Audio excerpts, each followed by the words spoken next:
Hi guys, it's Reagan and welcome back to another video. Today's video I'm so excited for because it's going to be my August TBR. Now, if you've been watching my channel for any amount of time, you would know that I personally start my fall reading in the month of August. August is fall to me. And I know a lot of people are personally bothered by that perspective, by that sentiment, and to that I say, do you? And I'm gonna do me. I live in a climate that is basically peak summer heat from April to basically December. Like fall weather where I live doesn't really exist until the December months. So seasons are sort of fake here anyway. So I feel like due to that, I kind of just make up my own rules. I love fall reading. I have so many books on my fall TBR. So I like to give myself as much time as possible to read my favorite books of the year during the year, you know? The world is rather troublesome right now. So my own personal pocket of fall delusion is really the only way I'm making it through. But with that in mind, I'm obviously incredibly excited about my fall TBR. I have some fall new releases I can't wait to read and just a bunch of fall vibey books that I also want to get ahead on so I can let y'all know if they're worth the pickup or not. So without further ado, let's go ahead and dive into my TBR. The first book that's on my list is a recent release and a cozy fantasy at that, and that is A Witch's Guide to Magical Inkeeping by Songu Madonna. This is the same author who wrote A Very Secret Society of Irregular Witches, which is a cozy fantasy that I personally love so much. I feel like this author has a great balance of like found family, personal character work, and romance. Not to mention the witch and fantastical elements of her books are also really well constructed with like a logical magic system. All that to say is I eat her books up. This is a companion novel set in the same world, and we follow our main character Sarah, who is an incredibly powerful witch, or was a very powerful witch, because after resurrecting her great aunt from the dead, she lost her powers and was also exiled from the Witches Guild. Now she spends her day helping her great aunt run this magical inn and deal with all the various customers that come in to stay with them, until one day she comes across a spell that could possibly bring her powers back, but unfortunately she has to seek help from a rather grumpy librarian, which just seems like a recipe for success in my book. I plan to kick off my month of reading with this. I feel like it's going to be entertaining, sweet, emotional, and just a perfect blend of things. It's been a minute since I've read a cozy and sweet story. I've been reading a lot of Joe Abercrombie recently, so I feel like this could also be a great palate cleanser. Another book I hope to get to soon is A Far Better Thing by H.G. Perry. This was a recent pickup for me from the bookstore, but I would say H.G. Perry is an author that's been on my radar now for a while. I feel like she's kind of underhyped. A lot of her books don't have a ton of reviews, but all of her books are also very well received. And she's a big writer in the historical fantasy fae space, which is also a combination of things I feel like I love personally. So I just have a feeling H.G. Perry could become a new like hyperfixation for me. But this is her newer release, and again, the setup just sounds like something I would love. It's described as a fae revenge tale inspired by like Tale of Two Cities set during the French Revolution. This book takes place in both London and Paris during the Reign of Terror, and we're introduced to our main character Sydney, who was kidnapped as a child and forced to serve fae for most of his life. At the beginning of the story, he was presented a rare opportunity to enact revenge and gain his freedom against his own captors. I've also heard that this is a fae story that is dark and menacing, kind of leaning in that direction for the fae fantasy space, which again is also something I really love. I don't know, I just have a special feeling about this book. I'm hoping it lives up to my own like lofty expectations I'm placing upon it, but there's only one way to find out. Next is a slew of new releases I'm definitely getting to this month. First and foremost, we have The Bewitching by Silvia Moreno Garcia. Obviously, this is one of my all-time favorite authors. She always has a new book come out in July, and I always read it in August because they tend to kind of have a spooky fall vibe to them. Silvia Moreno Garcia writes in a rather broad spectrum of genres, but I do feel like she tends to include elements of horror in her stories in a way that I personally really enjoy. And this in particular is like a gothic witch horror book, and I could not be more excited about it. This is said to be a multi-generational horror novel following three women from three different generations as they encounter like dark forces and witchcraft. The story itself opens with our main character Minerva, and she is currently a graduate student at a prestigious university, and she is writing her thesis on horror literature. And as she begins to dive deeper in a lot of the stories that she heard growing up, things are becoming to feel quite eerie. Not only is she unlocking secrets from the past, but she also begins to recognize that there's some sort of like shadowy figure that not only were following these women from so many decades ago, but also seemingly following our main character in the present. Again, I will read anything that Silvia Moreno Garcia puts out. I love her writing style so much. Her plots,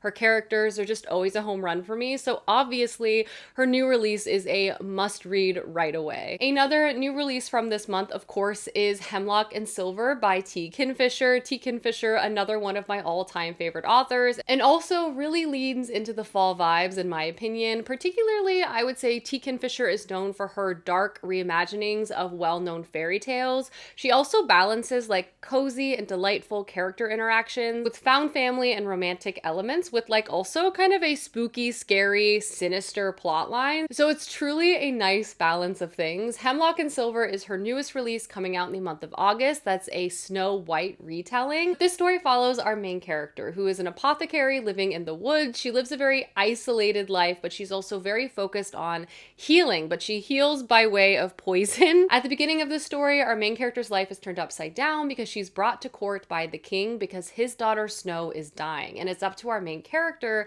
to try to save the day. Aided by a grumpy guard, a narcissistic cat, and a passion for the scientific method, our main character rushes in to try to save Snow. Already know this is going to be 10 out of 10 for me. I also really appreciate how T. Kinfisher tends to center like older female main characters who are also very passionate and talented at a variety of different things. I just love her writing immensely. It just screams fall, and I can't wait to read this. Next up, we have The Possession of Alba Diaz by Isabel Cañas. Isabel Cañas is one of my absolute favorite horror fantasy writers. She is just so unbelievably good. Her books are so entertaining, have great romance, melodrama, action. So needless to say, I was thrilled when this book was announced. This essentially is set within a silver mine, and our main character is possessed by a demon that is awakened deep within this mine, and now she must turn to a man she thought she'd never see again for help. This is giving like gothic horror, maybe vampire vibes and energy. I also really appreciate this new world historical setting. It's set in 1765. Something I also love about this author is how she effortlessly like weaves in historical context to all of her books, and that history really informs the horror and the supernatural elements happening on page. Again, I feel like this book is going to be truly unbelievable. One of my favorite authors. I cannot wait. The next book on my TBR is The Incandescent by Emily Tesh. This is a dark academia demon enemies to lovers situation. And again, all of those inputs are definitely things I'm a fan of. The story first introduces us to our main character, Dr. Walden, who's one of the most powerful magic users in all of England. And after finishing her graduate thesis, which included binding one of the most powerful demonic entities to a tattoo on her arm, is returned to her alma mater to teach and also secure the school's borders from demonic threats and attacks. But when a powerful demon comes knocking and threatens the safety of the school, all of the teachers who are working here have to band together to try to protect it, meaning our main character has to work alongside a teacher she doesn't love so much, Laura. And I think things begin to transpire from there. Demons, magic school, dark academia, rivals to lovers. I will be reading this. The next book on my TBR has gotten such strong early reviews, and I've also gotten it recommended to me from you guys so many times that I'm for sure getting to it this month. And that book is The Raven Scholar by Antonia Hodgson. And this is another example of a book that I feel like is really combining a lot of my favorite things, specifically political court intrigue with a murder mystery. This book is set within an empire that after 24 years of peaceful rule, the leader has decided to step down and retire. And now 7 competent, strong, smart, and strategic individuals are all competing against each other to take this ruler's place until one day one of them turns up dead. Now enter in our main character, who is an eccentric but very brilliant high scholar of this kingdom, and it's up to her to basically figure out what in the world is going on. I hear this book is full of so many different twists and turns and just a super engaging plot line. I really feel like I'm going to love this, and I cannot wait to pick it up. The next book on my TBR is The Burnings by Naomi Kelsey. This is a historical fantasy novel set during the witch trials, specifically in Scotland and Denmark. Set in 1589, we're introduced to first our main character, who is a Scottish housemaid named Gellis and a Danish courtier named Margreta, and both of these characters live incredibly different lives and never anticipated ever crossing paths until one day they begin to exist within the same household and also begin to rely on one another as the political intensity and the witch trials surrounding both of them begin to increase. And it seems to be about about how both of these characters are trying to survive and rely on one another, but also possibly use witchcraft and dark magic to their advantage. And as the paranoia becomes a frenzy surrounding these two main characters, can they both rely and depend on one another and make it through this period of time alive? Witchcraft and also the witch trials is a historical time period that personally has always been very interesting to me. I've heard really amazing things about this, particularly with the historical references that it's pulling in. It's a book that's also been on my shelf now for a couple of years, and I do feel like it's well suited to the fall season, so I'm hoping